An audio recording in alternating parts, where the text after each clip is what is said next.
am really looking forward to how our generation is redefining success and what it means to have a successful career. A monumental stair connecting all of these was really going to be the primary element that was going to knit this all together.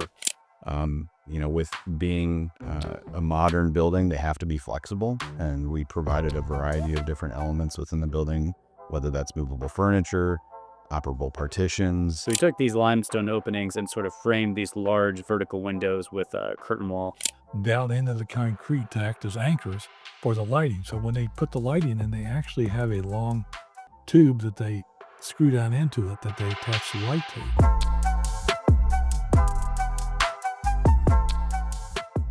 Duncan, aka Donald Duncan, that's what I have on here, but I see that you like to be called Don, so perfect. You're receiving the Juliet Petal Award, or you already have. Congratulations. Well, thank you so much. Absolutely. Teaching instruction students architecture gives you a unique lens. How do you bridge those two worlds in the classroom? So it's really interesting because I work as a sole proprietor, and as a sole proprietor, I'm able to take relatively small scale projects, create the whole set of documents. I'm going from design all the way through construction administration, so including the creation of documents, renderings, and everything. And I use those tools, as long as it's okay with my clients, to actually showcase my construction management students who are going into the vertical trades, project manager, estimator, scheduler, site superintendents. They're actually now seeing real life examples. There's nothing theoretical, and they're seeing how all the pieces play out. They're hearing the stories behind it. They're watching me answer RFIs on the fly if they're not too bad. I'll actually pop those up. They're watching me lay out buildings during lab times. Oh, wow. So they're actually seeing, they're basically getting I call it like a job shadow of what an architect does, but it's curated for their knowledge base. So I teach courses in construction graphics to freshmen where they learn AutoCAD, the residential design process. So I have residential projects for those. And then I also teach architectural construction, which is Revit based for commercial, as sophomores. So I get them, and that's how they learn how to read blueprints and how to design buildings. So it's almost like you're combining the classroom education with an internship, almost. Right. I don't have to pay them, so that's perfect. Very nice. Very cool. Students describe you as both amusing and deeply impactful. How do humor and mentorship intersect in your approach to teaching?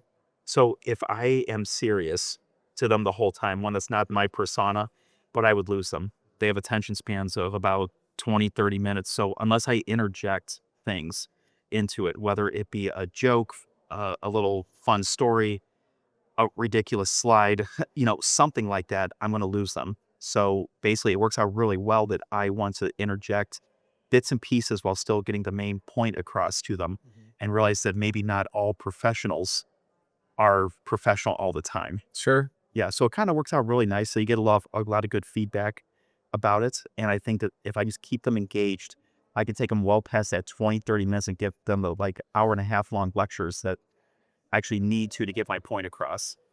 So architects aren't stuffy is what you're saying. Some aren't. Fair enough. No, that's actually one of the first questions I ask is who's met an architect before?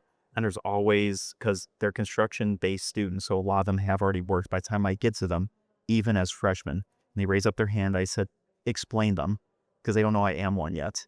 And then they use all the bad words, or they're very forthright, and a lot of it's stereotypical. And I'm like, well, you just met one that maybe will change your mind. And usually by the end, those same students are the ones who come back as seniors, just like, okay, I kind of get it now. Like they're starting to realize That's now really cool. why we only put things on one drawing as opposed to on every single sheet, why we don't bold out the things we feel are more important. So we kind of go through even the background of how revisions get made, what happened, and how do we end up at this point. So it kind of just, I think, takes some of the stress off of the design profession so that the students understand that all this is cumulative. And normally we're actually just trying to get the same thing that they are, which is just a successful project done. Very cool. That's a good story. Thank you. Oh, thanks. Looking back, what's the most meaningful feedback you've ever received from a student since you brought that up? Oh boy, that's a good one. I actually had one student, he messaged me during the summer and said, I didn't think that this was going to be useful, and you sent me a picture of a book of specs, a big book of specifications. And I'm like, doesn't it just irk you when I taught you something you need, he goes, I knew I needed it. I was just hoping I didn't need it. That's fair. And so just to see them actually utilizing the information, I've gotten pictures back of students seeing my drawings in the field because one was a design build firm that he was interning at. He goes, look what I ran across. He sees L-Frame architecture right up in the upper right. I'm like, look at that. You found it in the wild. So it's nice. And even now I've been teaching long enough, I'm starting to see students I had at the beginning of my tenure teaching, which was 8 years ago. They're starting to show up on my bids on pre-bid meetings. So to actually see them and actually hear where they're going, that's super, super powerful. Very, very cool. I can tell just by sitting here listening to you that you have a smile, like a permanent smile on your face, even if you're not smiling. So I can definitely see where some of these amusing comments can come from. Even without a sense of humor, you look like a very easy person to get along with. That being said, congratulations again on the Juliet Petal Award. And I really appreciate you taking the time to share some of this information with us on the podcast. Thanks so much for having me. I appreciate it. Cass Parker, you are getting the Next Gen Award. Congratulations, first of all. Thank you so much. Absolutely. So you've been called both a creative spirit and an emerging leader. How do you balance rigor and creativity in this early in your career? Sure. I would say that rigor and creativity aren't opposites, but that they inform one another. And the more I learn about how buildings are put together, the more freedom I have to kind of push the boundaries of design. And I'd also say earning my license this early in my career and really going through that process and learning everything that I needed to pass my exams not only increased my knowledge, but it gave me a better vocabulary to ask better questions. And kind of the more you learn, the more you learn what you don't know. And Sure. so that's been a good experience for me as well. And I'm a huge proponent of getting your license. So yeah. Very cool. So you did get your license early in your career. That had to have taken a lot of rigor, but at the same time, you have to be creative. So you just found a way to combine the two. Yeah, and having a great support system was part of that. I have a lot of friends that I made throughout the licensure process, and we have a really great Young Architects Forum study group that I was a member of for about 2 years and kind of helped co-lead that as I was going through my last exams. So just having a good support system is part of that. Speaking of which, mentorship seems to be sort of a theme in your life, from big brothers, big sisters, to your professional work. What has mentoring others taught you about leadership? Sure.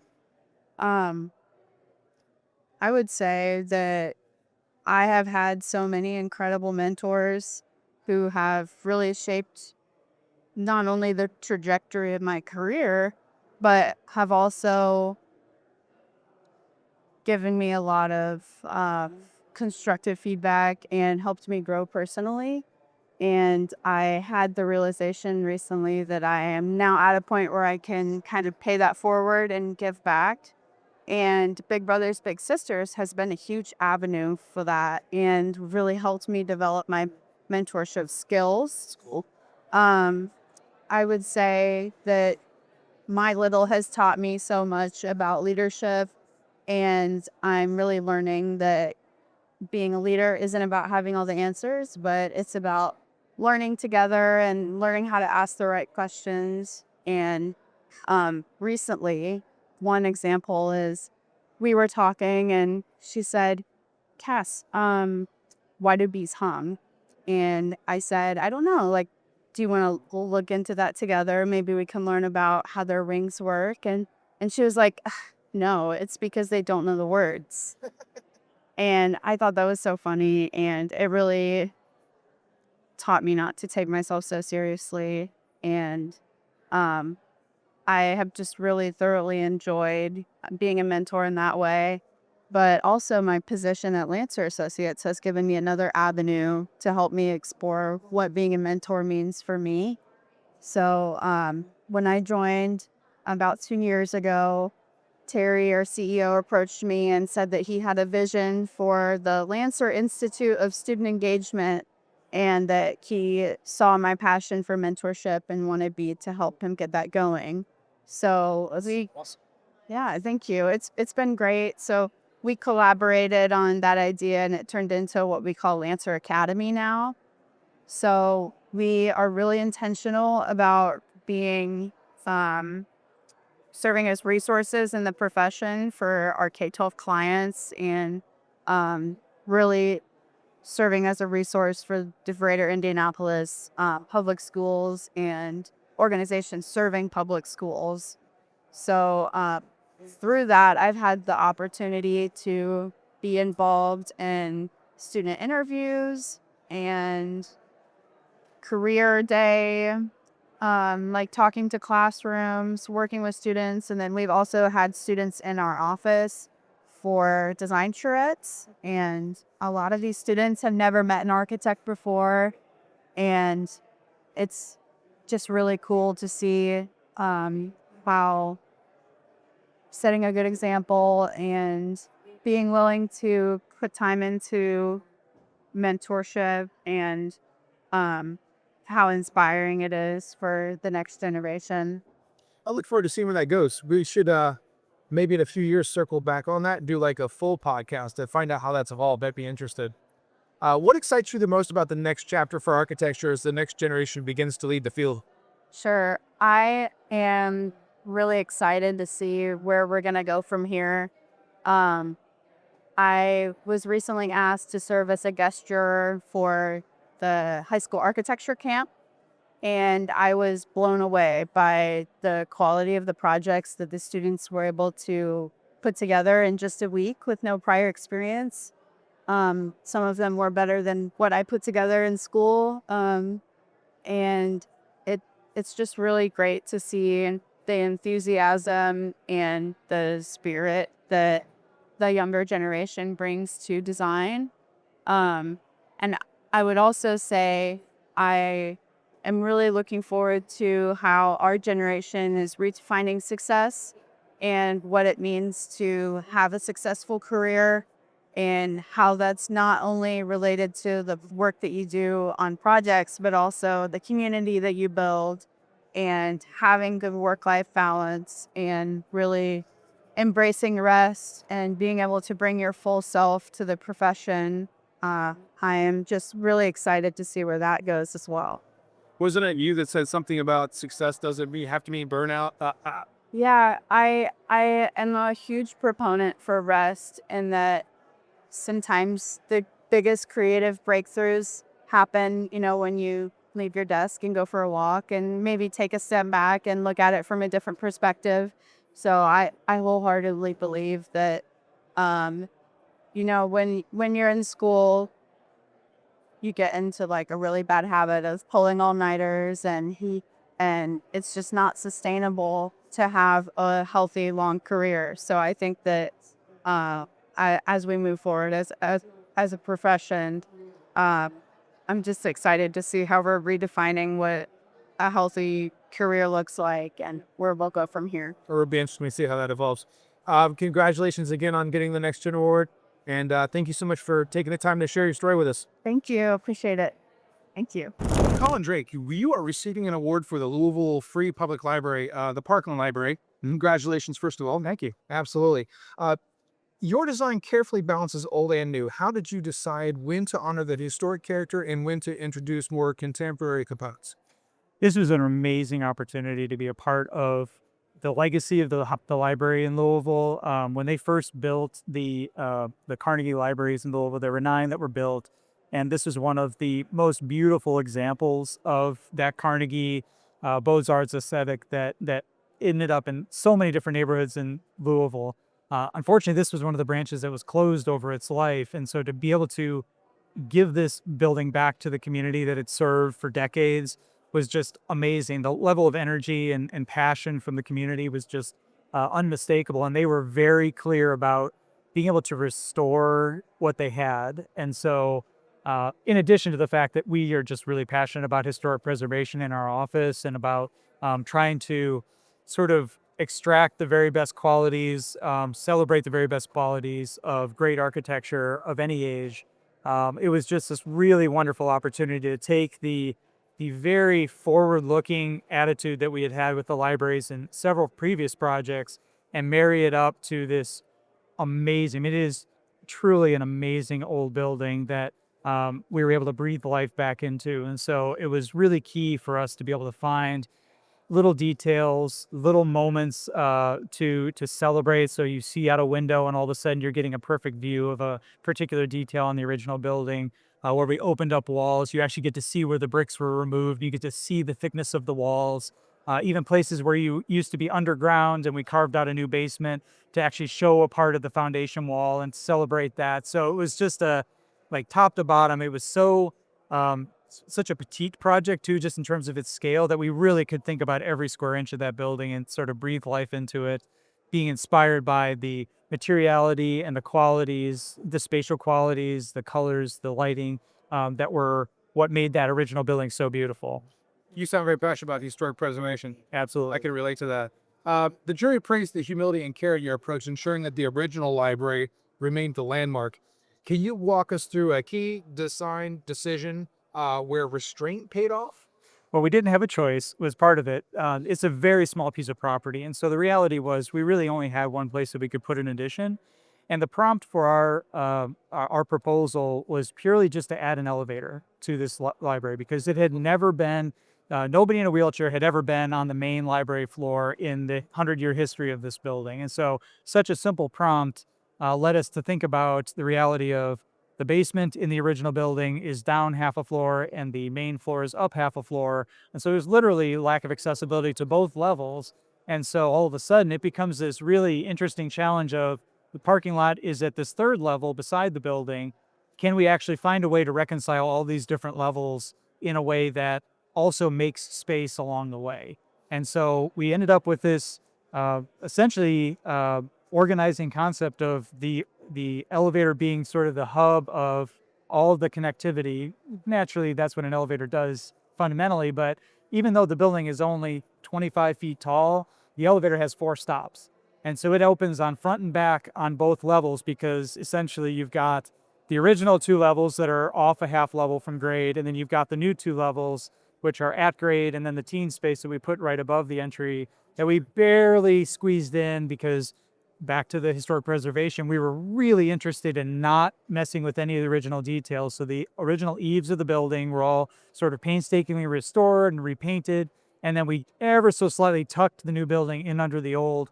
And then that gave us, between grade and that original eave, the sort of sandwich we were able to fill with all the different bits and pieces in the building. That's fascinating. I'm trying to envision that in my mind, but I would. It's a really fun diagram. If you come into the award ceremony, they may have the picture. We always try to celebrate that section that's cut through the building to show how those two things line up. But yeah, it was great because we were able to take the most important thing we were adding to the library from a functionality standpoint, which is the children's area, and it is contiguous with the original building. And so when you walk in the original front door, and that was another thing that was really important to us, even though the accessible entrance is on the side, you can still walk through the original front doors. Oh. So that's really fun to be able to say, hey, this is the same experience that somebody in 1920 would have had. You still get to have that same experience today. And when you walk in, we restored the original wall-mounted stained wood shelves on both sides, but then straight ahead is where we cut through, and that's that children's collection straight ahead. And so now all 3 of them have the bookshelves on the wall in that original mold of what the Carnegie libraries would have had.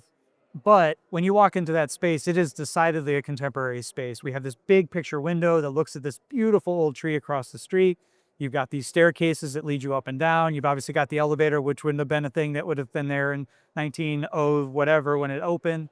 And then it's just a very intimate space because we just did not have that much square footage to give. And so we were really judicious about the rooms that we were able to create within that sort of tight little volume that we had to work with. You paint a great picture. I now want to make a trip to Louisville to check it out. It's a fun one. So libraries today serve more than books, and you were talking about a children's area. Yeah. They're actually the civic anchors. How did community needs shape the way you envision the renovation and addition?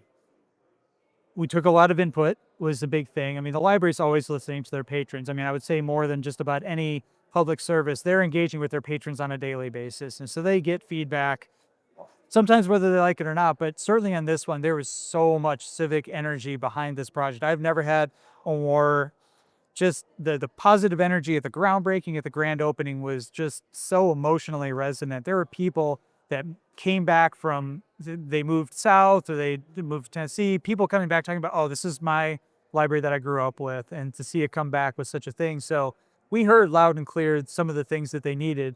That was interesting to us is, even though this building is very, very small, it has a huge meeting room. And what we found was one of the great things about the library is they can comb the data from all the branches and know that there are people in this community in sort of the northwest quadrant of Metro Louisville that were going way out to exterior suburb locations to get meeting space, because to have meeting space for 100 people is not something that's really readily available anymore in the way that you might have had more churches and more community centers in the past. And so all of a sudden, we thought we might be able to cut out this meeting room, but we heard resoundingly, no, the space for 100 people is exactly what we need, because now it's in our neighborhood rather than having to get in a car or get on a bus and get people together somewhere else. And so that spirit of walkability, that spirit of trying to celebrate the qualities of that very pedestrian-oriented neighborhood that this is right in the heart of, was just really lovely. Wow. Colin, thank you so much for sharing all that. That's I'd love to maybe in a future do like a full-length podcast interview. Hey man, you let me know. And actually, we've got another branch that's about the same size, that's 3 or 4 miles from there in the Portland neighborhood, that's about to open in a couple months. So I hope to be back here next year with an award for that. But yeah, if you're ever to come to Louisville, it's maybe a 5-10 minute walk between or drive between the two. It's not quite walkable, but I'm not too far. I'm in Indy, so very good. yeah. But yeah, Congratulations on the award. thanks so much. And again, thank you so much for taking the time to share with everybody. Yeah, no problem. Appreciate it. Thank you. Chris Hartz, you are receiving the Merit Award for the Office of the Provost Renovation University at Notre Dame. Congratulations. Thank you very much. Absolutely. The jury singled out an exquisite millwork and finishes in this project. How did craftsmanship factor into your vision for a space of such institutional importance? Well, it was actually acquired by the university. They have very specific standards for the main building, which this office is located in. So it wasn't necessarily something we wanted to do, but it was something we definitely had to do. But we enjoyed doing it because gives us a chance to do some exquisite trim work, as they say, it's mill work that we don't normally get to do in projects. It's a very historic building, so it was good fun to get to explore some of the options with the trim and millwork. And we had some ideas that went a little bit over and above what they wanted. So it was fun working with the university, getting that figured out. That's amazing. So when you say it went over and above budget or over and above idea? Over and above ideas. So even more elaborate trim work, even more elaborate woodwork. And in some cases they said, well, let's scale that back a little bit. It's not quite as important as we're making it out to be. So, gosh. So the design strikes a balance between Notre Dame's historic identity and a contemporary feel. What was the biggest challenge in blending those two worlds?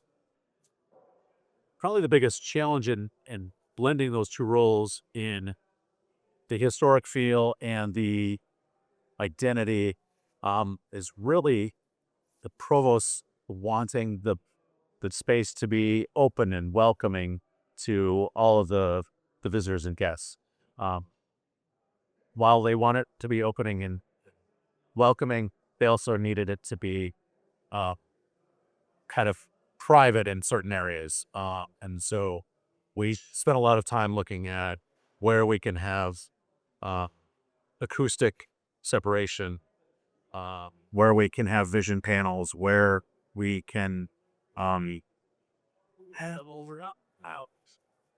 just identifying all the different areas where private versus more public spaces are important to them.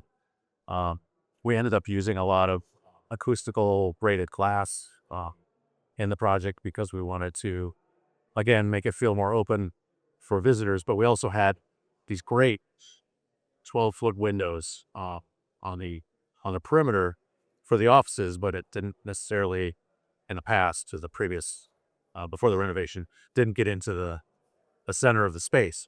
But in doing the more glass, more open look, we're able to get some of that sunlight into the depths of the spaces. Oh, gotcha. Makes a lot of sense. Offices can sometimes be overlooked compared to more public spaces, which you've talked about so far.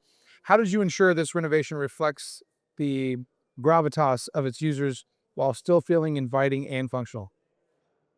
So the offices, there were a variety of different office, say, levels. Obviously, the provost kind of had the most premier office, fit out, and then he had assistants and secretary and so forth down the line. And we worked with the Notre Dame facilities to kind of establish a kind of a schedule of what levels need to go where. I think we struck that balance pretty nicely. I don't think anybody in the space would really complain about what they got now compared to what they had before. Before the renovation, it was everybody on the perimeter offices had nice windows, but nobody else got any lights. It was kind of a maze of offices and workspaces.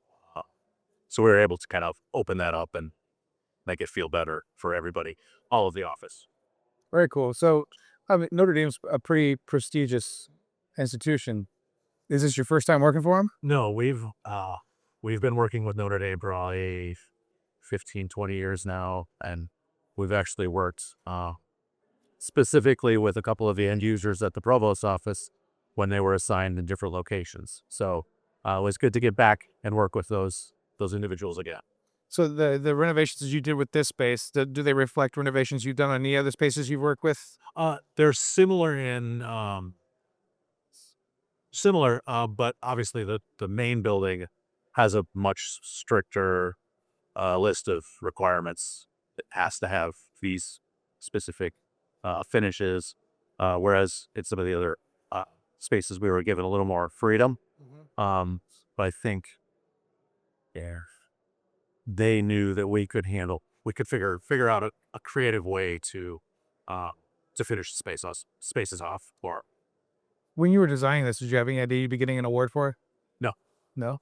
No idea. So it was a pleasant surprise? Pleasant surprise.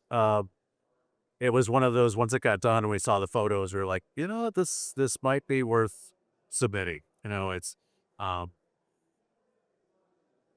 so we took a shot and got an award. Congratulations. Thank you. Congratulations again. And thank you very much for taking the time to share that story with us. No problem. I appreciate it. Thank you so much. Thank you.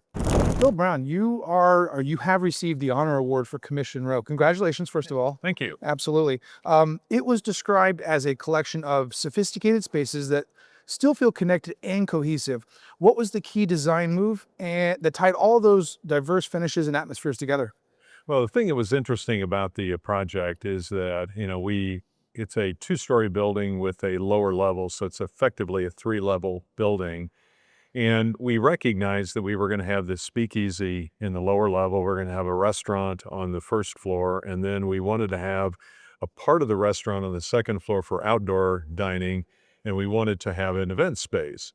So we started realizing early on that a monumental stair connecting all of these was really going to be the primary element that was going to knit this all together so that people could move freely between all three spaces. And so it's an unusual monumental stair. It's not just, a sort of a switchback stair. It actually kind of snakes around up to the second floor, and then it's an L-shaped piece that works with it underneath. And we put kind of a wine bar and wine table tasting kind of area in amongst the two stair elements. So that really is the piece that holds the three floors together.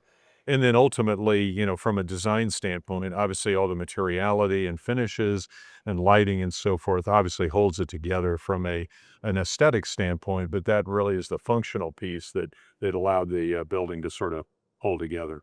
Speaking of lighting, the jury highlighted the lighting and the seating arrangements and how they encourage discovery and connection. How intentional was that? How intentional were those micro decisions in shaping the overall guest experience? Yeah, it was obviously it's a big part. Lighting is really important in a restaurant, a building, and even in architecture just generally. So we actually started with the exterior, and we have a whole series of vertical sort of fin lighting, if you will, on the metal skin of the building. And then as we got into the interior, we really wanted to have some really strong and very nice fixtures in the sort of chandeliers in the building. And we actually have some hand blown Italian glass chandeliers in the restaurant. And then we came downstairs, and with the speakeasy, it's a much more intimate space. And so we actually have these 3 chandeliers that create these seating groupings underneath them. So it was very intentional of how we were going to actually lay out the furniture relative to the lighting. And then obviously the speakeasy is much more subdued lighting. We have a very nice bar that is sort of lit up behind, so it has this really nice glow to it.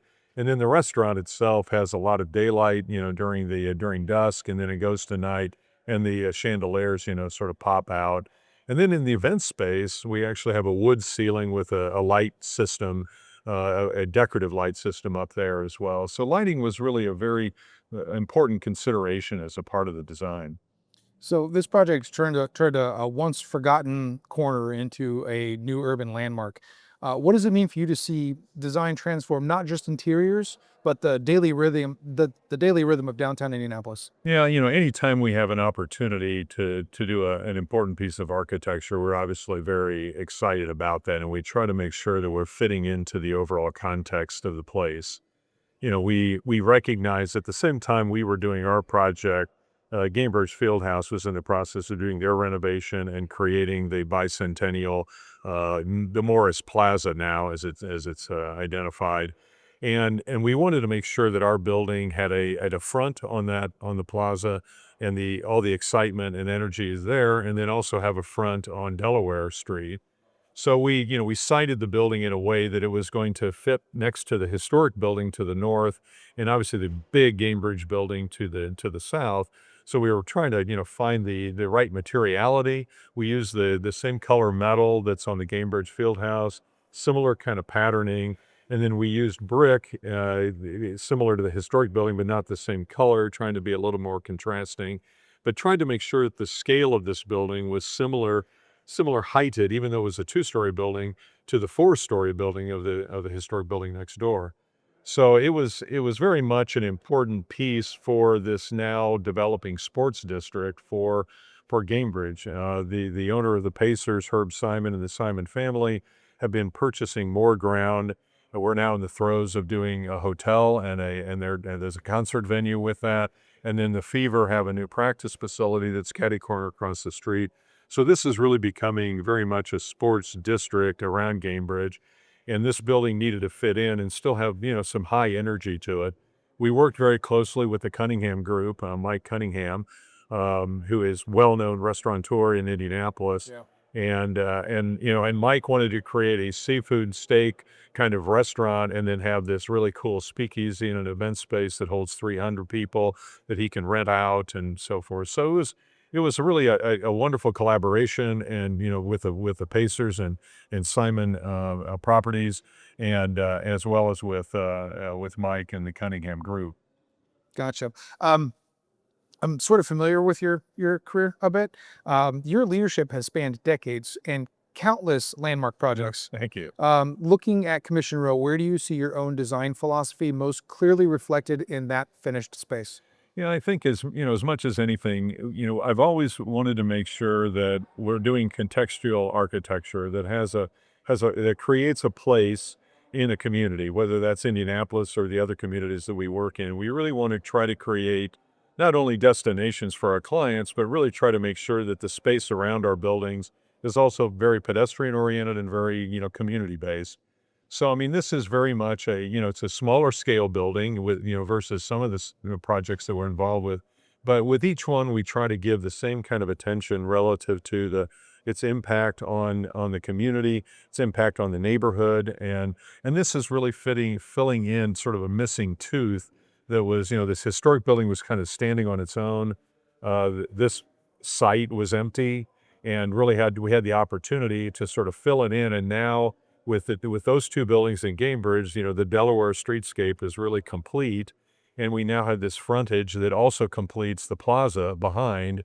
So it really, sort of sets it up as a very nice kind of urban space and an urban place for people to come to for entertainment now, as well as for, food and drink. Sure.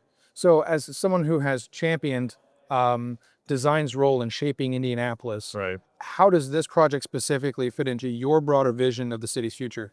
Well, I mean, anytime, one of the things that I think this city is trying to do, and we are trying to contribute to, is get rid of as many surface parking lots and empty places in our city as possible. And that's what this, effectively was doing. It took out an empty place, and we're now filling it with an urban building. The more we do that, and the more we sort of, densify, if you will, the city, that's really going to create the kind of energy that is needed to bring more retail to the downtown, more housing to the downtown. It's sort of a chicken and egg thing that you've got to make sure you have the density that can support the services that are actually coming into the city. So this is very much doing that. This is doing it on a small piece of property, filling in an empty spot, and making it, a whole as a part of the urban fabric. As we do, other larger projects, and so it's the same thing. We're just trying, whether it's a whole city block, or we're doing over at the Signia by Hilton Hotel and Convention Center expansion, or whether we're up at IU Health doing a big hospital. All of these things are impacting these neighborhoods and the community in an urban way that we're really trying to make sure that it knits it together, and we get a place that people really want to spend time in and ultimately want to live, work, and play. Bill, congratulations again on the award, and thank you so much for taking the time to share the story with us. Happy to do it, Matt. Appreciate Good luck to you. Thank you very All much. right, thank you. Antone Scrow, congratulations on the citation award for the Cromwell Clay Public Library. I think you and I had an earlier conversation where I told you I drove past it and it looked amazing. Libraries are the civic hearts of the community. So what was your guiding principle in making this library a visual magnet for Cromwell? Yeah. Well, thank you, Matt, for having me here. Yeah, I appreciate the question. It was started off as a really great building. It was originally designed by MSR, a well-known library design firm based in Minneapolis. And so we started with good bones in this building. But I think ultimately one of the key drivers to make this a visual magnet was the library was positioned in such a way where the front door did not face Main Street. And so the new director, Bob Swaney, who had joined the library just before this project started, had a vision of making this a more civic campus and addressing Main Street. He had visitors come by the building and not know that it was a public library. There was no signage on Main Street. Trees had overgrown near the corner. And so the building was kind of hidden and almost had turned a shoulder to Main Street. And so part of our goal was reorienting the entry and making a more civic presence on the primary entry point to the Arts and Design District, which was along Main Street. We also have directly across the street 5,000 students that attend or more to Carmel High School. It's a big school.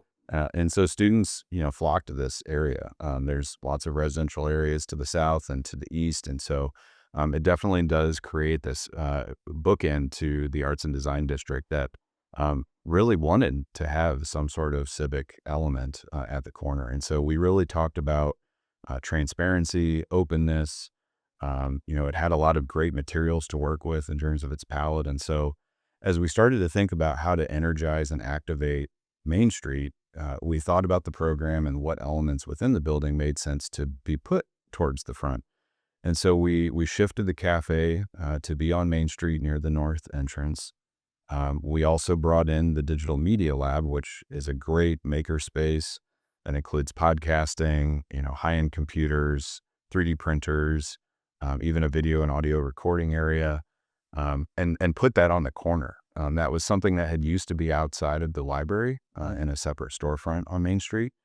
But the library really wanted to bring things together and consolidate into one facility. And so we anchored the corner with the cafe and the Digital Media Lab on the first floor. And then we created a perch, a nice reading room that looks over Main Street, has lots of gloss and shade. And so I think that corner element really helps identify it as a visual magnet. And it started to really want to also shape the outdoor space around it. We have a great landscape architecture team that looked at ways to create a nice civic plaza that had a raised plinth with nice materials, comfortable for seating. We incorporated great signage that was legible and easy to understand. We incorporated lighting in fun ways, and also created just nice little nooks for people to enjoy, like an outdoor reading garden. And even the new additions kind of shape a large outdoor event room that can host events such as LARPing and 3D printing expos and various things like farmers markets. Fun. I've seen a lot of libraries recently integrating those maker spaces. Is that a big draw to libraries nowadays? Absolutely. Libraries aren't just places for books anymore. They're certainly active community hubs. And they're often places where people go to try out new things that they may not feel they have the money necessarily to purchase initially, such as a 3D printer. That's not a cheap investment. Yeah. There's also a learning curve to get into it. And so And try it if you like it before you invest. exactly, the library is a perfect place to ultimately try things out that say you're wanting to start a new hobby or learn something new. It's a great place to do that. Very cool. How did sustainability goals like solar and wellness focused interiors influence the design from the earliest sketches? Great question. So we inherited a master plan from MSR that had looked at redesigning the building prior to our involvement. And they had worked with IMEG, who ultimately developed a roadmap for how to reduce the energy costs and efficiency of the building. That's something that they were plagued with, was high utility bills and challenges with maintaining the building. And so we really looked first at that initial findings to understand kind of where there were opportunities. They did some energy modeling, and so we identified several metrics that could be easily, worked on. One of them was electricity usage. They had not replaced their light fixtures with LEDs, so that alone can save up to 10%, at least in this instance. We looked at other ways to claw back some of that utility usage, whether it was variable flow mechanical system instead of constantly running. We looked at adjustable rate flow meters and things of that nature, updated the automated building controls so that things were a little bit more intelligent and not just, on or off. Sure. And so those kind of things certainly helped initially. But you speak to the magnet and kind of thinking about transparency and openness and wanting this library to be inviting. I think the initial sketches certainly looked at ways to bring more daylight into the space. The original building had great windows around the perimeter, but the central core certainly was missing daylight. And so part of our challenge was certainly to look at ways to bring more daylight into the interior. I mean, everybody wants to be by a window or feel, natural sunlight when you're sitting in a space. And so we really looked at ways to, find opportunities to ultimately bring more daylight in. So that was one of those early sketch elements that I think was critical. And then once you bring more glass into the building, you have to look at shading and control, because ultimately too much daylight can be, not ideal. And so whether that's glare or heat gain, those things all played a part in kind of how we shape the building to, minimize some of those, I would say, more intense solar angles, but also provide comfort during most of the day. So it took a lot of different studies, whether it's building sections, elevations, computer modeling, all those things played a part in our development of the sustainable building. How just off the top of your head, how many iterations did it take from early sketches till finished product? There were a lot. Were there? Because of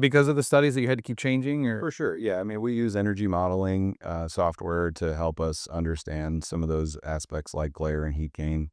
But yeah, it took a lot. I mean, we definitely started with a much more intensive renovation project and did dial back, partly because of cost, but also partly just to try to ensure that what we were doing were smart moves that were good value for the dollar. And I think ultimately it yielded a great project. Gotcha. In a digital age, what role do you believe a well-designed library space plays in keeping people connected to the place and to each other? Yeah, great question. I think ultimately, at Ratio, we believe that libraries are not just in their community, but they have to be of the community. And sure, that's a a critical part of the successful library project. They're human-centered spaces that people seek out for learning and guidance and fun. And ultimately, I think the library provides a lot of those elements that bring people together in a communal way. With being a modern building, they have to be flexible, and we provided a variety of different elements within the building, whether that's movable furniture, operable partitions, you name it. Ultimately, there's a lot of user control that allows for flexibility throughout the day and throughout the year. And so I think creating flexible dynamic spaces are important. And I think ultimately they have to be kind of awe-inspiring. And one of the things I feel most proud of with the building was we removed a small section of the second floor and opened the ceiling up to what was the original clear story windows that for whatever reason had been covered up. And so now when you walk into that space, you can really feel a civic kind of moment of wow. Like, I don't know if you ever walked into like the state capitol building. Oh, wow. Not saying it's like that necessarily, but it's very similar. And when you walk in, it's like, wow, this is a really great space. And I think that speaks volumes to just kind of how we thought through the user experience. And ultimately, that came with challenges. Of course, when you open up libraries, sound can become challenging to control because ultimately staff want things to be managed in a way that, you can still have areas of quiet or areas of active. And so I think we did a lot to, provide those opportunities within the building. And I think ultimately for us, the things that bring us together, one other element that I'll mention that I thought was really awesome with this project was we worked with the high school across the street to create a design competition for the new teen area. The teen area was a small area on the second floor originally that was it was definitely used, but it was lacking in its functionality. And so we grew the teens area by 6 times its original size. Oh, wow. Because of the large use of students across the street. And as part of a way of bringing the community into the design process, they developed a design competition for the wall covering that would essentially line the major wall within the teen area. And so I think there were over 60 submissions that were received from various students at the high school. And ultimately, we selected one, which was this imaginary land. And if you've seen the award submission, we included a couple different photos of that wall covering. But it was a great collaboration between our digital artist, the high school student, a local company, Reprographics, that helped us, digitize his sketch, and ultimately worked with Annie Hollabar, our interior designer, to apply the colors that were used within the interior palette and make it something that was not just an element, but an integrated element. And it's a really fun experience just to kind of sit and read a book and look at this imaginary wonderland that has all these fun characters and different imaginary kind of ideas that you could explore. That's very cool. Yeah. Have you received any feedback from the community? Yeah, we take people through the building all the time. I mean, we're very proud of the project. And ultimately, every time I go in there, Bob Swaney, the director, always is complimentary. There's always little hiccups here and there with things, but we worked through all those. And ultimately, it's something that I'm very proud of. I know our firm is very proud of. Our design team was an excellent group to work with. And ultimately, I think, the feedback of hearing that things are going really well makes our jobs really rewarding. And yeah. Thank you very much for sharing the story of this. It's really cool. Congratulations again on the award as well. Oh, thank you. I appreciate it. Thanks, Matt. All right. David Schaefer, you guys are getting a merit award for the Rose-Hulman Institute of Technology, the Fowler Academic Building. First off, congratulations. Appreciate that. Thank you. Absolutely. So as I was watching the presentation video, the jury praised how the Fowler Academic Building blends seamlessly with Rose-Hulman's historic campus while still expressing 21st century detailing. How do you strike that balance between tradition and innovation? That's a good question. I appreciate the question. Yeah, the big thing and what kind of struck me about this is we go back to the very start of the project when we were interviewing the executive design team. And they said a big vision for them was to fit within the campus because they're red brick campus. So it's like, okay, obviously red brick makes a lot of sense. But also have this vision of being a window into Rose. They want this building to represent a depiction of what an education was like at Rose-Hulman Institute of Technology. So we had this sort of conceptual idea of having these large framed openings, kind of, and limestone obviously was also another sort of accent piece on campus. So we took these limestone openings and sort of framed these large vertical windows with a curtain wall, and it is pretty transparent from the first floor all the way down to the lower level, that you can kind of get these windows, these openings, like that look into the building. So that kind of set the scale for what we wanted to do, from both a materiality standpoint and also from a visual standpoint. And then at the end of the building, we kind of have this, more techie kind of expression that's more of an engineered sort of looking thing, thinking about, okay, looking towards the future of design, towards the future of what technology might do. And it's more of like a techie sunshade sort of thing that follows the same patterns and rhythms, but as a bit more different as far as how it expresses itself, a bit more contemporary. So kind of that's kind of, we use those two elements to kind of frame both from the outside and kind of at looking into the future of the project as well. So a little bit there, and then the inside is quite a bit different. And we'll talk about that later, probably. Sure, sure. So wellness was highlighted as a defining aspect of the design. What specific strategies or features in this building support the health and well-being of the students and the faculty? Great question. So this building kind of is, for daylight, which was a big factor that they really wanted to promote for wellness in the building. The building is a little bit, deeper than what we traditionally designed for. So in the middle of the building, at the very top of the building, we took these clear story glazing opportunities and really carved out like a canyon on the inside of the building. And so daylight comes up from the top level and is distributed throughout the building, kind of through this interior canyon, which is just during the day is really nice to have. And so daylight from every habitable space was a big thing. And then also, this was a well certified building. So we had to, follow all of their instructions about what they wanted from a well certification. And that is human comfort is primary, among those things. But, good water for students to drink at a very high level need to be really well filtered. Sound, human comfort is from an audible standpoint. We have chemistry labs in these buildings, and we had to really be very careful about the noise level in those rooms. Oh, sure. And take extra levels to knock those noise levels down. So that was things like that help people feel calm and confident and feel good in the space. I would say also inside of that canyon that I was referencing earlier, we had some sort of soft spaces that students could really break out and have moments where outside of the classroom they could have some learning, meet up with other students on that side of campus. They didn't really have that at the time. So we designed, as the furniture designers as well, an opportunity for students to collaborate. And there's also small little niches like built within that sort of area where they could have a very quiet space, because they're kind of built-in areas where the casework really came around, and they're really nice little huddle spaces where they're quiet. And so different opportunities for seating, for collaborating, and also, I guess, lastly, the material palette on the inside. When you talk about biophilic design, a lot of people think automatically like trees. And that just wasn't the right thing for this campus being an engineering building. So we used a more fractal pattern, for thinking about what the engineers typically do and see in their environment.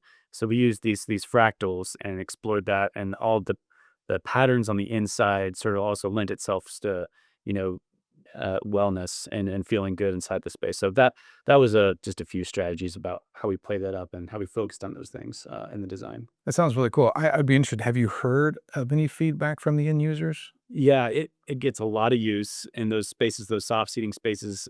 We thought we had an intuition that, this side of campus, really needed that sort of third place for them to sit. And it gets used so much that they have a trouble just even keeping, up with all the maintenance for like all of the chairs are getting used like 3 times as much as what they anticipated. And so it's fantastic. The students really do appreciate it, and they spend a lot of time in the space. In a world where actions speak louder than words, that's definitely good feedback. I Yeah, think. absolutely. Dealing with, fabric that's wearing out faster than you would anticipate. It's a great problem to have. It's a problem, but they're like, wow, they really do use the space. So that's nice to hear. Cool. By completing the quadrangle space, this building reshaped the campus fabric. How do you think students and faculty experience the campus differently now that this piece is in place?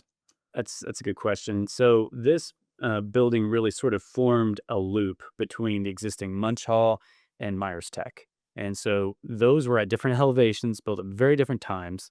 So this building hooked into them and sort of bridged the gap between all of those, spaces, which was kind of interesting because now they can circulate through all the academic core without having to go outside necessarily, as sort of once they're inside of it. So that helps students circulate through this academic portion. And it also made way for this, new quad, which we were talking about as well. So it was kind of a third sort of found space that it really wasn't envisioned at the beginning of the project, but we're like, wow, by connecting all of these spaces, we have this outside, new quad that they had never been able to take advantage of, previously on the site. So it's an opportunity for them to do shows, to do robotics stuff outside, and we've seen students like using that as a testing grounds for all their robotics and things, which is cool. And other student activities, they have like little shows and things out on the quad. But it's a great opportunity, especially in the shoulder months, like in the fall and the spring, for students to like study outside, where they love those spaces, and giving them those opportunities are something that it just didn't have before. So we feel pretty good about giving them that another third space to study and enjoy on campus as And well. you said that was an unintended benefit? It was a found benefit throughout the design. Oh, We're like, okay. okay, gosh, we've now defined a space, That's cool. that we can do something with, and we were all going, yeah, we need to, make this something special. And throughout the design process, we were able to come up with something that was pretty nice. Very cool. Congratulations again on the reward, and thank you for taking the time to tell us the story behind the project. Appreciate it. Thank you very much. Thank you. Steve Allspaw and Dean Illingworth, thank you guys for joining me. Congratulations on winning the Legacy Award for the Indiana Soldiers and Sailors Monument. When you're entrusted with a structure that is literally the heart of a city's identity, how do you balance reverence for its history with the technical realities of restoration? That is a good question. My dad used to tell me, you cannot understand where you're going till you understand where you've been. And so with most historic structures, I always started, I think Steve does too, with a forensics architecture look at it. How did it come together? How was it constructed? How was it built? Why is it looking this way? What things have changed since it was constructed? So the monument was started construction in 1886, dedicated in 1902. For the next 80 plus years, till we were given the project to restore it, they had various maintenance on it. Things that were changed, things that were added. The lighting that was there in 1902 was not the lighting that we had to work with. There was no real heating in the building when they first installed it. There was heating when we moved into it. That was added.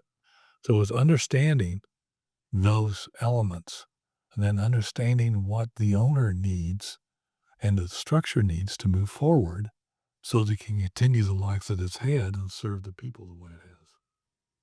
Very good. Any input on that? No, I think there's a different level of stewardship that we come to a project like this with. There's no way it can't be, and it's not to say that other projects aren't important, but this is the heart of our city and an icon. And so, yeah, you feel an extra level, and that's not pressure. It's just, we have to make sure we get this right. We have to be a good steward for the next generations and not mess this up. Sure.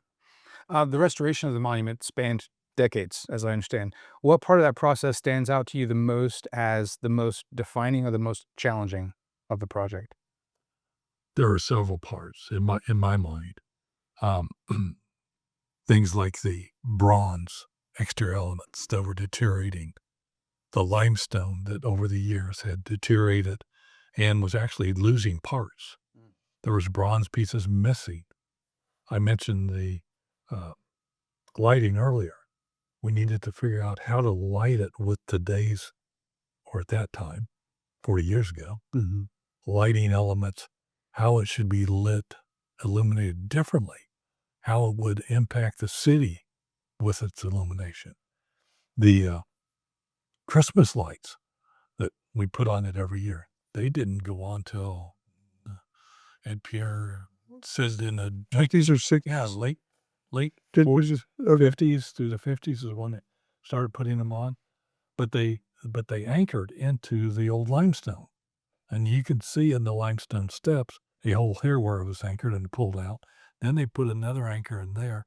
Then they put another anchor in there.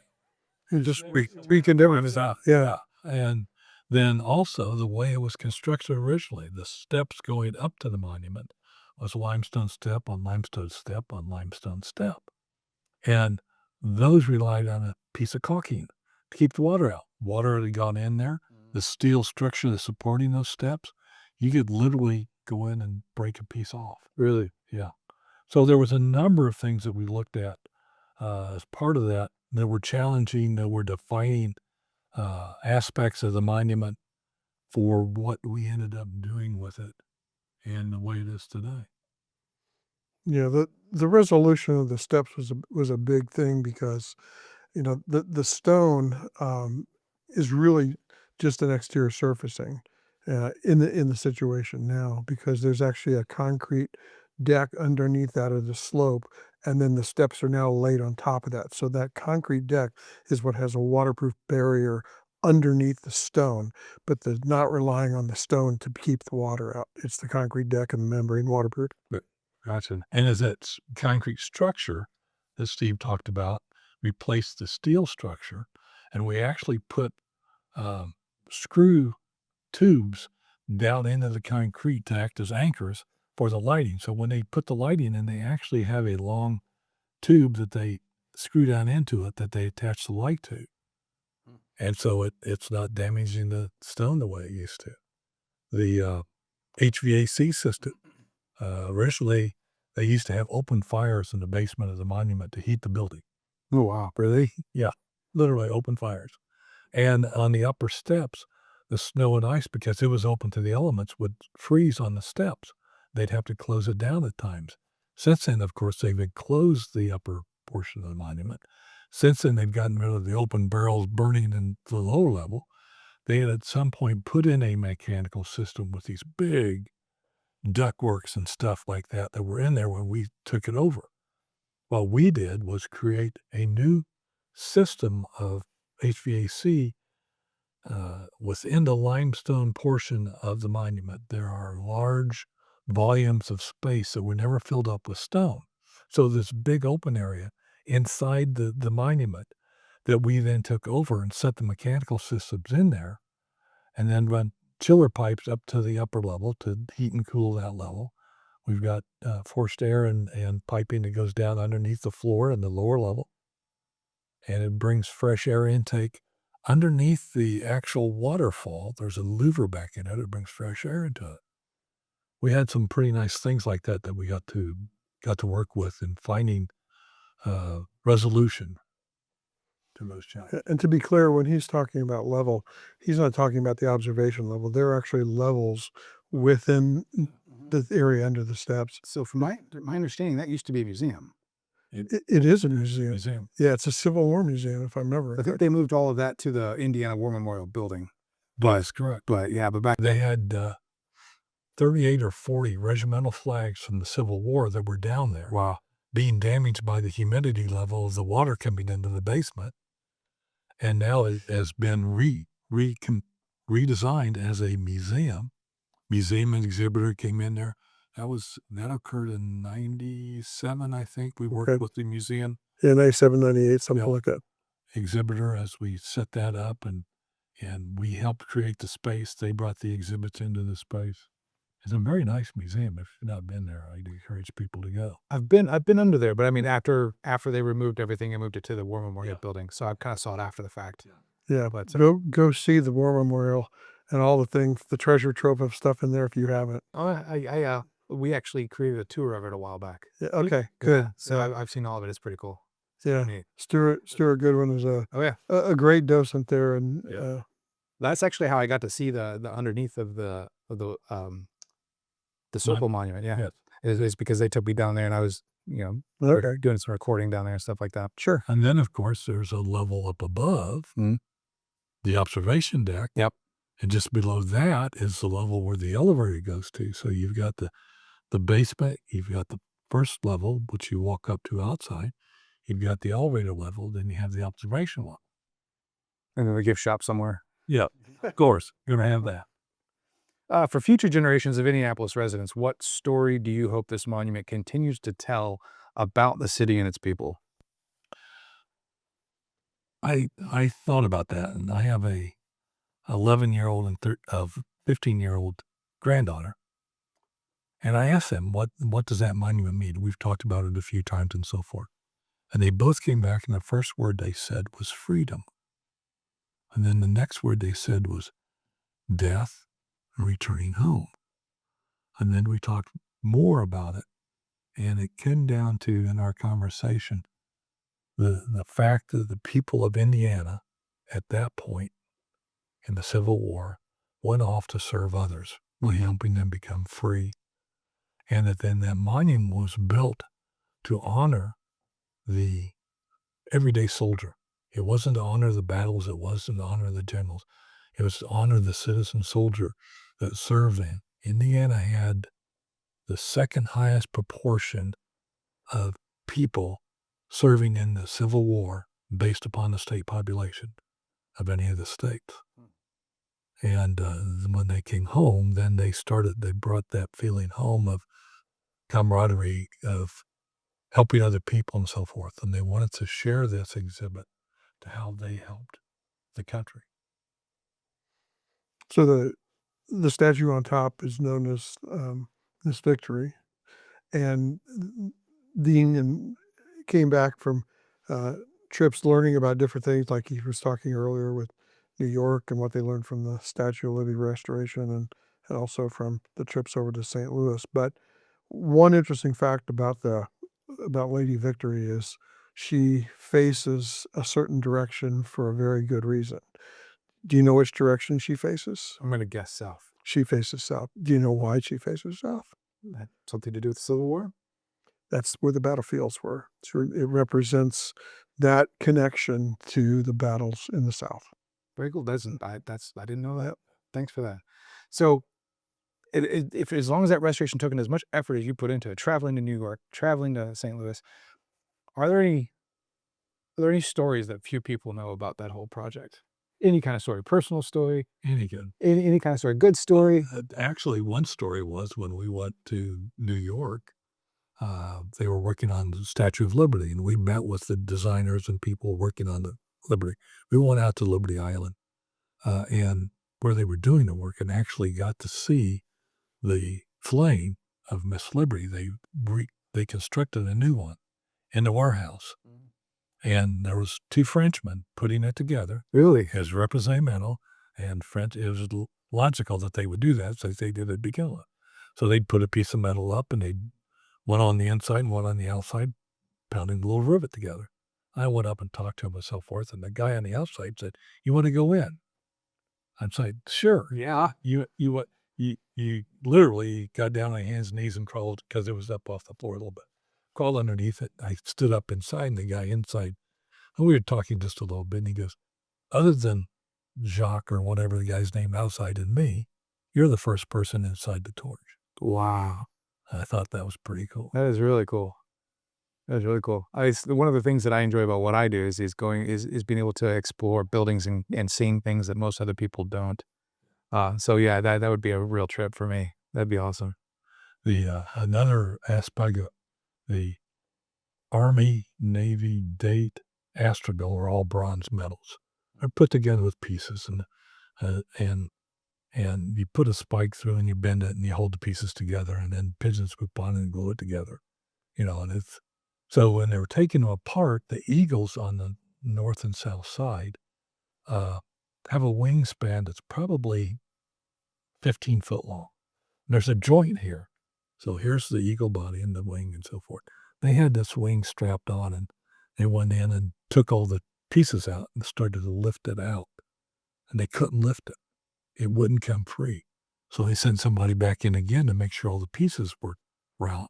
They tried lifting it again, and I've said that's all the pigeon poop that glued it together. No scientific facts there whatsoever. It just stuck. But it'd been there for 80 years. Sure. So yeah, and so then they loaded all these pieces of the bronze up on semis and stuff and took them to St. Louis, which was where they actually, Washington University actually did the cleaning of the bronze for us over there. And Wayne and I went over there to look at it and observe what they were doing.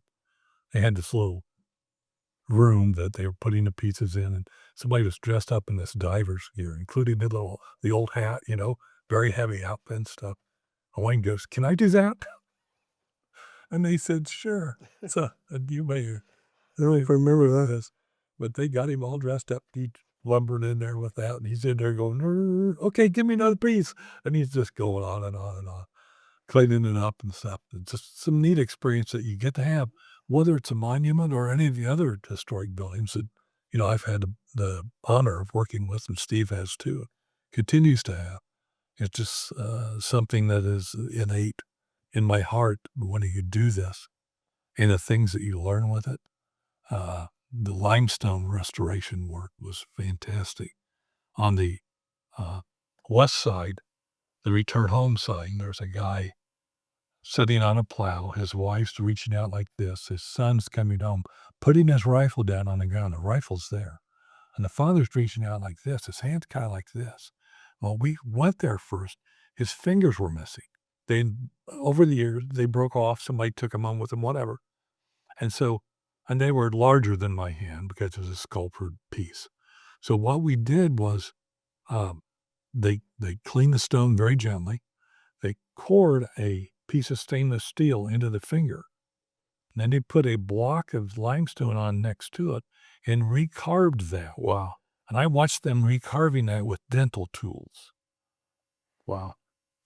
That's some patience and skill right there. Well, a lot of skill right there. We had some great people that worked on it, the contractors, the tradesmen that worked on it. I actually went down to Bloomington, the war statue on the east side stands up holding a torch like this. And there's a bronze piece out here and a torch. The arm was anchored to the shoulder with a piece of ferrous metal. Ferrous metal expands, contracts. So her shoulder had cracked. And so we amputated her shoulder. They put that on the truck, took it down to one of the cutters down in Bloomington. He was using that and cutting a new arm. So my daughters and I went down there one Saturday to watch him cut on it. And he's sitting there, using some very fine drills and so forth. When they brought it back, again, they put a piece of stainless steel here, not ferrous metal, but stainless steel, to anchor it so it would not crack again. It's smart. Pretty cool things. Those are really cool things. Congratulations again on winning the Legacy Award. And honestly, what a great legacy to be part of. That's awesome. Thank you guys very much for sharing the stories.